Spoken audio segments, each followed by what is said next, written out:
Today we're going to continue our conversation around transformations. The one we're going to focus on today is reflection and understanding its basic properties. Most of us have experienced reflection at some point in our lives because we stand in front of a mirror, and the mirror acts like the line of reflection that shows us the mirror image of ourselves within the mirror. So one way to kind of look at this, it says reflect triangle ABC and figure D across line L and label the reflected images. If L is the line of reflection, you can kind of just fold your paper over. And not that you can see these really well, but you should notice that's point C. When I move it over to the other side, that's point A. And if you sort of use your pencil or pen to make a mark dark enough, you can unfold it and see the results. A pin that would put a hole into it. And then we could draw the triangle.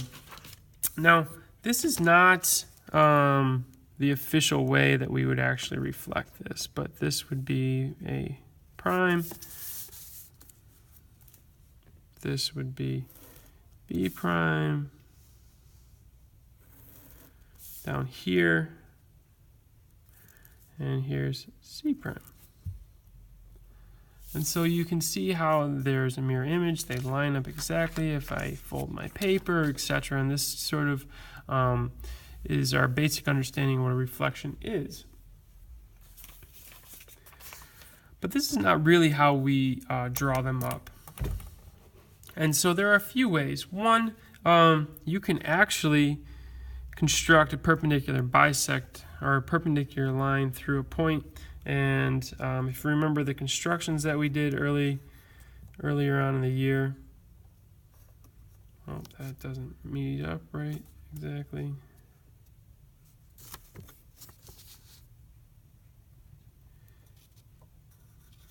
can make a mark on your line, and then from that mark you can make a perpendicular bisector.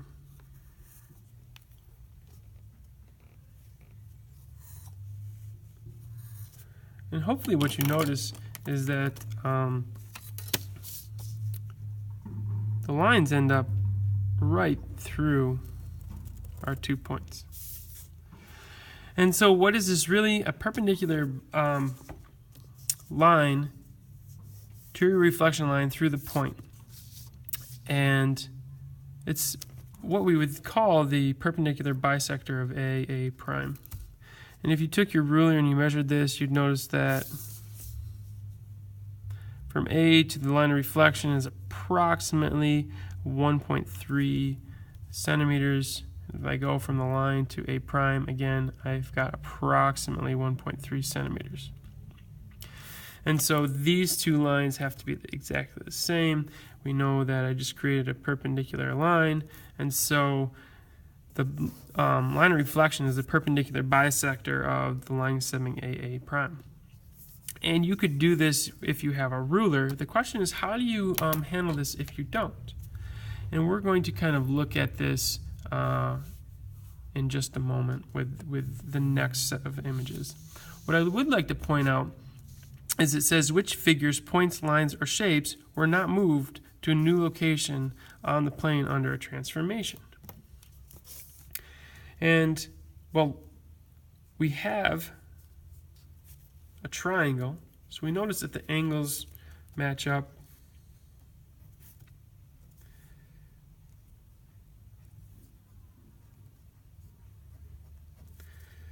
But what I don't notice is a new point B. So B was not moved to a new location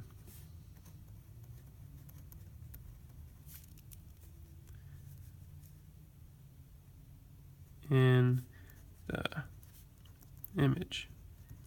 And remember, image just means the result of doing a transformation. And then what else wasn't really moved was actually line L. Line L was not moved because it is the line of reflection. So again, a few points. One, you're really measuring along the perpendicular from the point to the line of reflection, and then you double that distance out. Another way to view it is that if you have the pre-image and the image, you're taking the line segment connecting the image and pre-image points and creating the perpendicular bisector through it. If you don't already have the image, that can be a really time-consuming activity. And so what we do to be able to reflect objects is we actually create a series of circles. And so essentially what you're going to do is you're going to utilize this idea of circles having the same radius and keeping equal distance, and you can just strike your circle so that it hits your line segment, your line of reflection twice, and essentially keeping that exact radius again, you should be able to go through A, you come over to the same point of intersection, circle it around like so, and since what I'm trying to do is keep distances equal, this would represent a prime. So essentially you make three circles. The point of intersection of the two circles that do not have the center point of your A provides you with a prime. And then we do it again with B. You can sort of tighten this up a little bit, but you strike a line. You do it again. I shouldn't say line, I should say arc. And you do it again. And so now this should be B prime. One final. C is a little bit tough because of the line not being extended all the way down. So we'll make that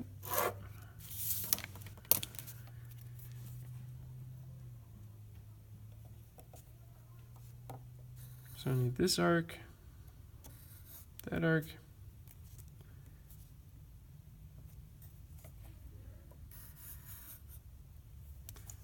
make another arc, and so now this point should be C. So there is C prime. Construct the angle with the segments.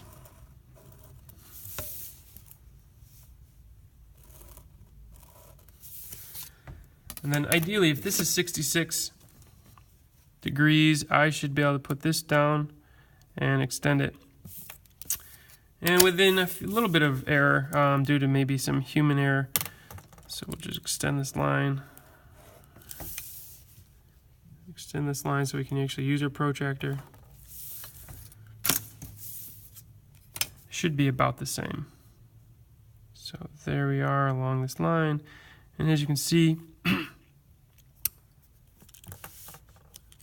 we have 0, 10, 20, 30, 40, 50, 60, 61, 62, 63, 64, 65, and 66. So this is 66 degrees. And that's an awesome result. So using the protractor, measure the reflected angle ABC. What do you notice? I notice the image maintained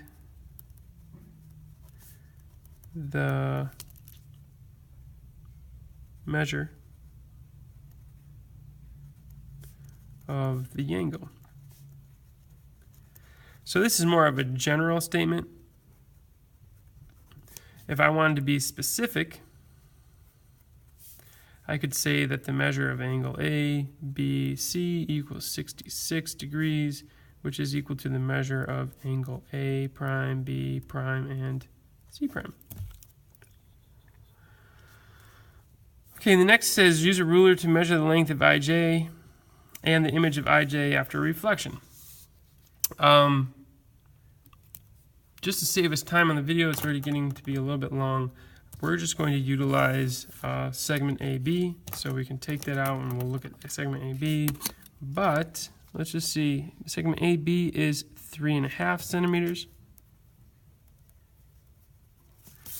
And segment BA is also 3.5 centimeters, just a little bit longer, like a half, 3.5 point. So it's approximately 3.5 centimeters. And so the other result, not only are angle measures maintained, but I notice lengths of segments are maintained with reflections. Again, really, really nice result for us. And so you could continue to do a slew of these problems. Reflect the figure R and the triangle across the line, label its reflected images. R would come down, making sure that this distance was exactly the same. It'd be kind of like this. What's really nice about the triangle, though, is interestingly enough, you have sides that intersect the line of reflection. So what you might want to look at is what happens. Does it change? They all become part of the same exact side. And so this one has a little bit more intrigue for us. And again, I'll go through really quickly what we would do. You kind of pretend like you're creating those perpendicular bisectors or perpendicular lines through a point. So I need these two arcs. That kind of creates the line segment for myself. And I'll just go row it through E. And so E and E prime are there. Same thing with F. Make sure I have these new marks. Put my point on them.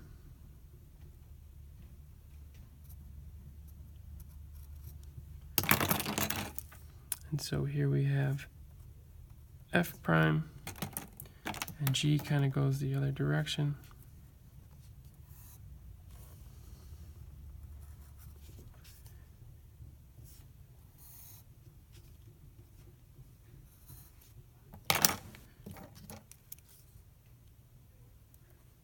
There's G prime. Make the triangle. And notice what was on one side of the line kind of went to the other side. G was on the bottom side of the line, and now it's above the line. And there's a reflected shape. Okay, so we've gone through the process. We've talked about maintained properties. And here are the basic properties of reflection. You're going to want to pause this video and definitely write these down. But basic properties of reflection. A reflection maps a line to a line, a ray to a ray, a segment to a segment, and an angle to an angle.